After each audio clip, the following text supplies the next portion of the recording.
श्री शिवाय नमस्तुभ्यम। हर हर महादेव। दोस्तों, आप सभी लोग जानते हैं कि 22 सितंबर 2024 यानी रविवार को पड़ रही है पितृपक्ष महीने की पंचमी तिथि।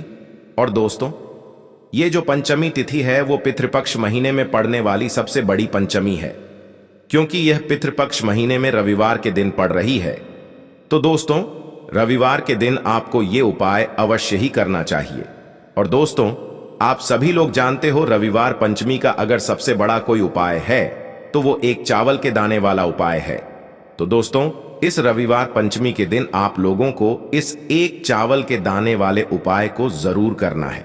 बहुत सारे लोग होंगे जिन लोगों ने इस उपाय को ना किया हो, मतलब पूरा साल निकल गया, उन्होंने किसी भी दिन इस एक चावल के दाने वाले उपाय को ना किया हो। पर दोस्तों, आपके पास एक आखिरी मौका बचा हुआ है, जो कि 22 सितंबर के दिन है। तो इस दिन आप लोगों को इस वाले उपाय को जरूर कर लेना है, भले ही आपने पूरे साल भर इस उपाय को ना किया हो। पर अगर आपने इस श्राद्ध पक्ष महीने की पंचमी तिथि के दिन अगर इस वाले उपाय को कर लिया तो आपको इस उपाय को करने का वो फल मिलेगा जिसकी आपने कभी कल्पना भी नहीं करी होगी। इसीलिए आप लोग इस वाले उपाय को एक बार जरूर कर लेना, ताकि आप लोगों के हाथ से यह मौका ना जा सके और आपको इस उपाय को करने का फल मिल सके। दोस्तों, यह उपाय पंडित जी ने अपनी अभी की ही शिव महापुराण की कथा में बताया है। जिस उपाय को आज हम आपको बहुत अच्छे से समझाने वाले हैं। इस वीडियो को देखने के बाद इस उपाय को समझने के लिए आपको कोई और वीडियो को देखने की जरूरत नहीं पड़ेगी। तो चलिए दोस्तों, उपाय को शुरू करते हैं। देखिए, ये इस पितृपक्ष महीने के रविवार पंचमी के दिन यह इतना खास होता है, इतना महत्वपूर्ण होता है। देखा गया है कभी कभी बड़े बड़े पूजा पाठ अनुष्ठान से जो मनोकामना पूर्ण नहीं होते, वो पितृपक्ष महीने के दिन एक छोटे से उपाय करने से ही आपकी मनोकामना पूर्ण हो जाती है। और बहुत सारे लोगों ने इस उपाय को किया भी है और उनको इस उपाय को करने का फल भी जरूर मिला है। अगर आप लोग भी इस उपाय को करना चाहते हैं तो आप इस उपाय को पहले अच्छे से समझ लेना, सुन लेना, उसके बाद करना। आपको इस उपाय का फल जरूर मिलेगा। और इस उपाय को कर लेने से आपके घर में चाहे किसी भी प्रकार की दुख और समस्या क्यों ना चल रही हो, आपको उसका कारण भी नहीं पता है कि भाई यह समस्या किस कारण से चल रही है। उसका कुछ भी कारण हो सकता है, जैसे पितृदोष हो सकता है या किसी भी तरह का मंगल दोष भी हो सकता है। तो इस दिन आप लोगों को यह वाला उपाय कर लेना है। यह एक ऐसा उपाय है जिस उपाय को अगर किसी विशेष दिन पर किया जाए तो भाई उस विशेष दिन का जो है वह तो हमें मिलता ही मिलता है। पर हमने उस दिन पर इस एक चावल के दाने वाले उपाय को किया है तो हमें उससे भी बड़ा फल मिलता है, और फल बहुत जल्दी मिलता है, क्योंकि आप इस उपाय को बहुत ही बड़े और विशेष दिन पर कर रहे हो। तो चलिए अब उपाय के बारे में बात करते हैं, लेकिन उससे पहले आप लोगों को यह जानना आवश्यक है कि आखिर यह उपाय किस समय करना है, किसको करना है और कैसे करना है। तो चलिए हम आगे आपको वीडियो में एक एक करके बता देते हैं। लेकिन उससे पहले अगर आप लोग हमारे चैनल पर नए हैं तो हमारे चैनल को सब्सक्राइब कर लेना और इस वीडियो को लाइक करके कमेंट बॉक्स में श्री शिवाय नमस्तुभ्यम ओम नम शिवाय जरूर टाइप कर देना। तो दोस्तों, इस एक चावल के दाने वाले उपाय को हमें इस रविवार पंचमी के दिन कैसे करना है, किसको करना है, किस समय करना है और कहां पर करना है, ये सारे सवालों के जवाब आपको इस वीडियो में मिल जाएंगे। और जो ये वीडियो देखेगा भाई, उसको एक चावल के दाने वाला उपाय जरूर करना चाहिए, क्योंकि इस दिन चावल के दाने का भी बहुत ही बड़ा और विशेष महत्व होता है। और जब बात आ जाए एक चावल के दाने की, तो ये सोने पे सुहागा वाली बात हो जाती है और ये एक बहुत ही बड़ा उपाय हो जाता है इस रविवार पंचमी का। तो अब दोस्तों, इस एक चावल के दाने वाले उपाय को आखिर करना किसको है, सबसे पहले हम लोग वो बात जान लेते हैं। तो देखो, घर की जो बड़ी माताएं बहनें होती हैं, उन माताओं बहनों में से कोई भी एक बड़ी माता बहन इस वाले उपाय को कर सकती है। और दोस्तों, अगर आप चाहें तो अपने घर में से सभी सदस्यों को भी इस उपाय को करवा सकते हैं। अगर किसी व्यक्ति की खुद की कोई मनोकामना है, खुद की कोई दुख और परेशानी है जो कि वह अपने लिए ही करना चाहता है इस वाले उपाय को, तो वह खुद अपने लिए भी कर सकता है। बाकी अगर कोई घर में से ऐसा है जो कि अपने पूरे घर परिवार की सुख और शांति के लिए ये वाला उपाय करना चाहता है, तो भाई वह भी कर सकता है। उसमें भी कोई दिक्कत वाली बात नहीं है। कहने का मतलब ये है कि इस उपाय को हर एक सदस्य भी कर सकता है और पूरे घर परिवार के सदस्य के लिए घर की बड़ी माताओं बहनों में से कोई एक माता बहन भी कर सकती है। माताएं बहनें अगर घर में उपस्थित न हो या वो यह वाला उपाय न कर पा रही हो तो फिर घर का कोई बड़ा सदस्य भी इस एक चावल के दाने वाले उपाय को कर सकता है, चाहे फिर वह पुरुष ही क्यों ना हो, उसमें कोई भी दिक्कत वाली बात नहीं है। अब दोस्तों, इस एक चावल के दाने वाले उपाय को हमें करना कहां पर है? हमें इसे शिव जी के मंदिर में जाकर करना है। बहुत सारे लोग प्रश्न करते हैं, हर एक उपाय को करते समय क्या हम इस उपाय को घर पर कर सकते हैं? तो इस वाले उपाय को आप घर पर नहीं कर सकते हो। इस वाले उपाय को करने के लिए आपको शिव जी के मंदिर ही जाना पड़ेगा। उसके बाद में दोस्तों, जो अगला प्रश्न निकल कर आता है वो यह आता है इस उपाय को लेकर कि आखिर इस उपाय को हमें किस समय करना है, सुबह के समय करना है कि शाम के समय करना है? तो देखो, इस वाले उपाय को आप लोग सुबह के समय भी कर सकते हो और शाम के समय प्रदोष काल में भी कर सकते हो। अब अगर आप पूछो कि भाई सबसे उत्तम समय कौन सा रहेगा इस एक चावल के दाने वाले उपाय को करने का, तो हम आपसे बस यही कहेंगे कि इस उपाय को आप सुबह के समय करेंगे तो ज्यादा बेहतर होगा। बाकी अगर प्रदोष काल शाम के समय भी करेंगे तो भी अच्छा होगा, उसमें कोई भी दिक्कत वाली बात नहीं है। देखो, ये एक चावल वाला उपाय वीडियो के लास्ट में बताया है, वो उपाय आप जरूर करें। देखो, इस उपाय को आप सुबह से लेकर शाम तक कर सकते हैं। तो चलिए बरसते हैं उपाय की ओर। देखिए, इसके लिए आपको क्या करना है, एक काली मिर्च लेनी है।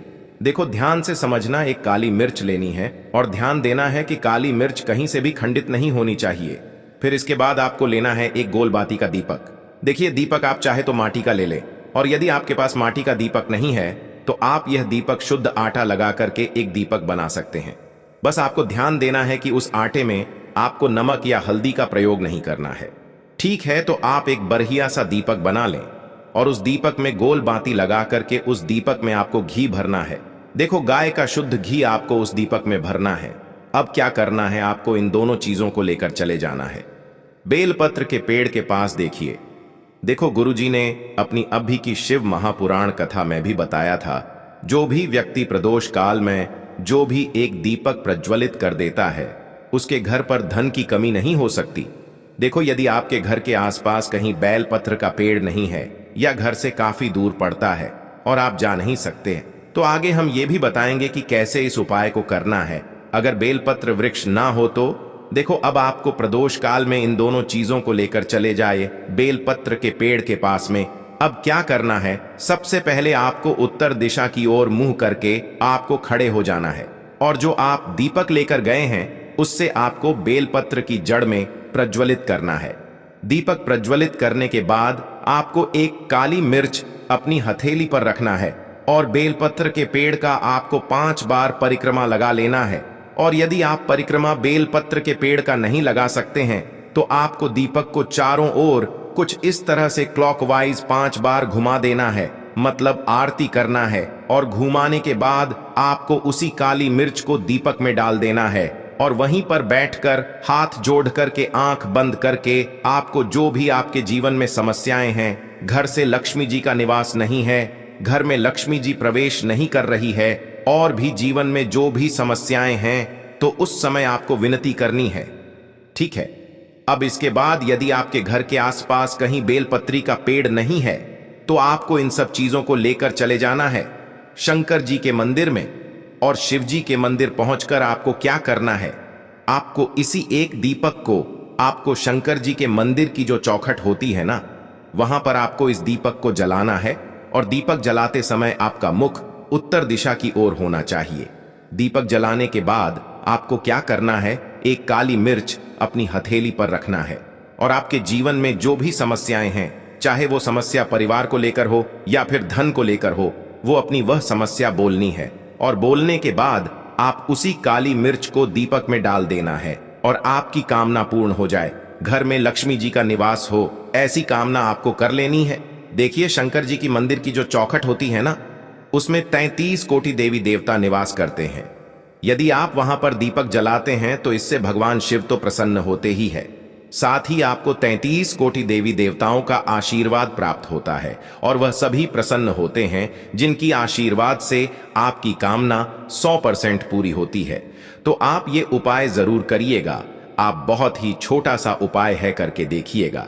देखिए, अब हम जान लेते हैं गुरु जी द्वारा बताए गए दूसरे उपाय के बारे में। इस उपाय के लिए आपको मात्र 2 लौंग लेनी होगी, यानी कि आपको लौंग का जोड़ा लेना है। 2 फूल वाली आपको लौंग लेनी है।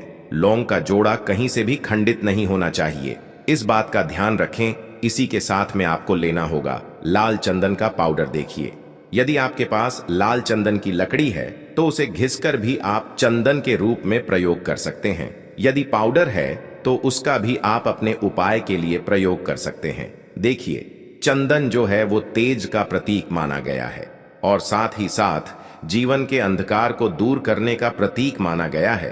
अब इसी के साथ में आपको मात्र 1 तांबे के पात्र के अंदर शुद्ध जल लेना होगा अपने घर से। अब दोस्तों, ये तीनों सामग्री लेकर के सीधे आपको पहुंच जाना होगा भगवान शिव के मंदिर में। देखिए, इसी के साथ में आपको एक गोल बाती का दीपक भी लेना होगा।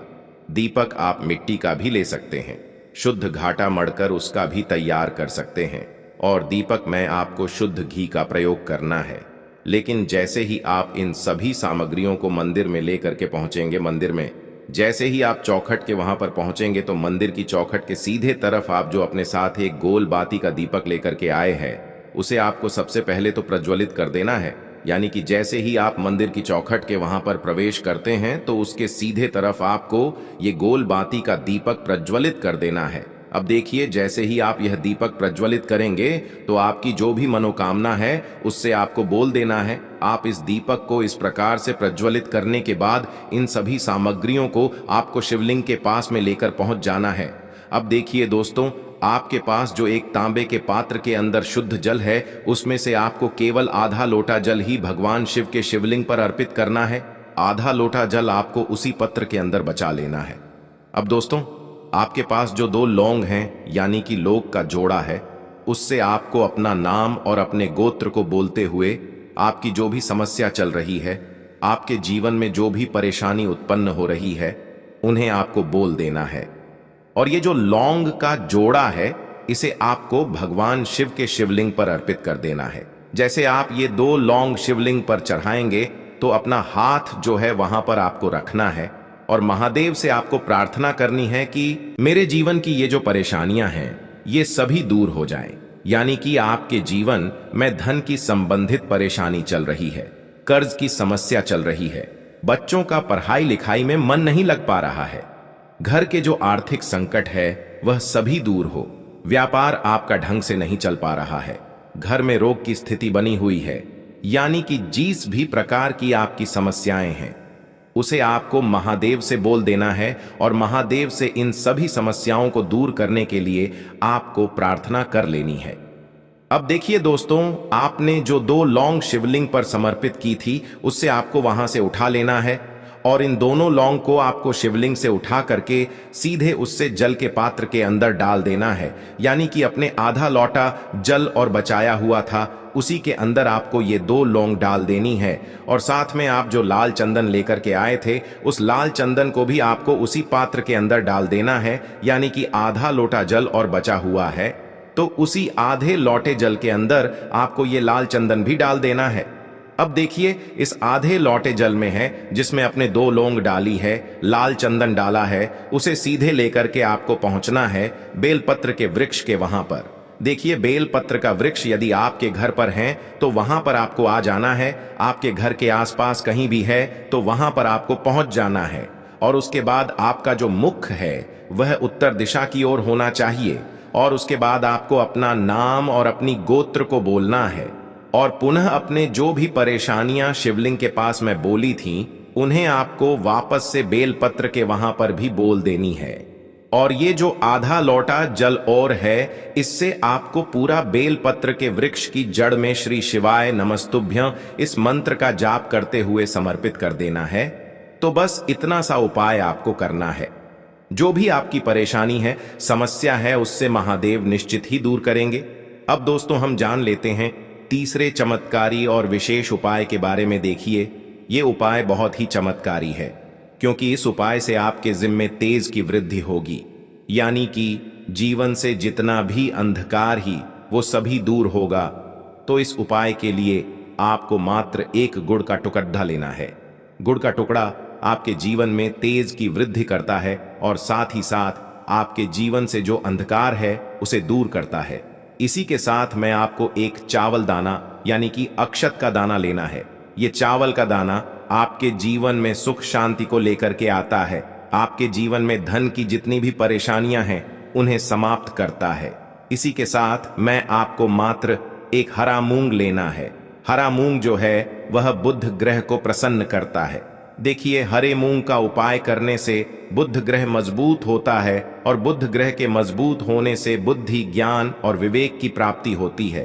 तो ये तीनों ही सामग्री आपको एक एक लेनी है, यानी कि एक गुड़ का टुकड़ा, एक चावल का दाना, एक हरा मूंग आपको लेना है। देखिए, हरा मूंग का दाना और चावल का जो दाना है वो आपको साबुत लेना है, खंडित नहीं होना चाहिए। और इसी के साथ में आपको मात्र एक तांबे के पात्र के अंदर अपने घर से शुद्ध जल ले लेना है। देखिए, अब इन सभी सामग्रियों को लेकर के सीधे आपको पहुंच जाना है भगवान शिव के मंदिर में। आप ये उपाय सुबह से लेकर के शाम तक किसी भी समय कर सकते हैं, लेकिन रविवार के दिन ही आपको इस उपाय को करना है।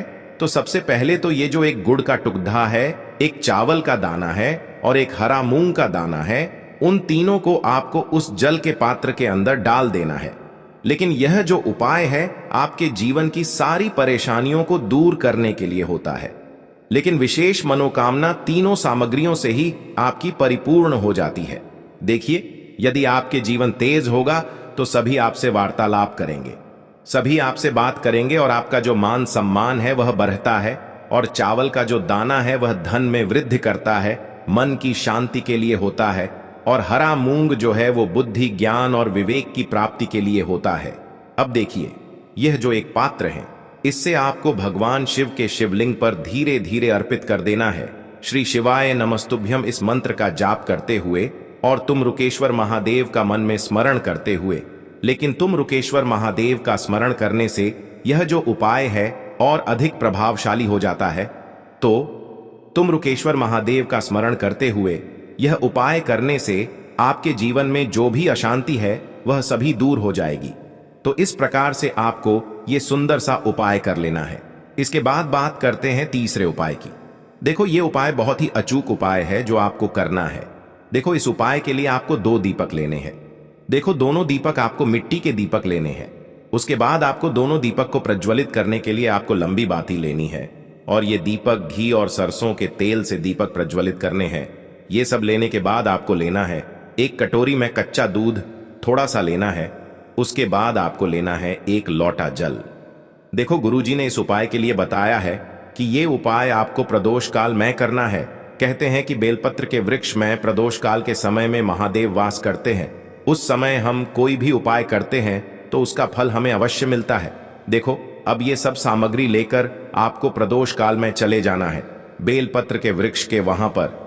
देखो, वहां पहुंच जाने के बाद आपको सबसे पहले बेलपत्र की जड़ में सबसे पहले वो दूध जो आप लाए हैं उसे समर्पित कर देना है। उसके बाद आपको जो एक लोटा जल जो आप लाए हैं वो आपको धीरे धीरे बेलपत्र की जड़ में समर्पित कर देना है। उसके बाद आप जो दीपक लाए हो, दोनों दीपक को आपको बेलपत्र की जड़, बेलपत्र की तरफ मुंह करके बाती का आपको एक दीपक घी का और एक दीपक तेल का प्रज्वलित कर देना है। और आपकी जो भी मनोकामनाएं हैं वो महादेव को बोलना है। देखो, गुरुजी ने कहा रविवार के दिन पर बेलपत्र की जड़ में दीपक प्रज्वलित कर देता है, महादेव उसकी सभी मनोकामना पूरी कर देते हैं। देखिए दोस्तों, आज के इस वीडियो में हमने आपको रविवार के दिन किए जाने वाले 3 बहुत ही सुंदर से उपाय बताए हैं। जो भी आपके लिए उचित है, सरल है, उसे आप कर सकते हैं। यदि उपाय से जुड़ा किसी भी प्रकार का सवाल है तो कमेंट में पूछ लें। उपाय को करते समय आप किसी भी प्रकार की गलतियां ना करें। अगर आपको हमारी वीडियो पसंद आए तो हमारे इस चैनल को सब्सक्राइब जरूर करें।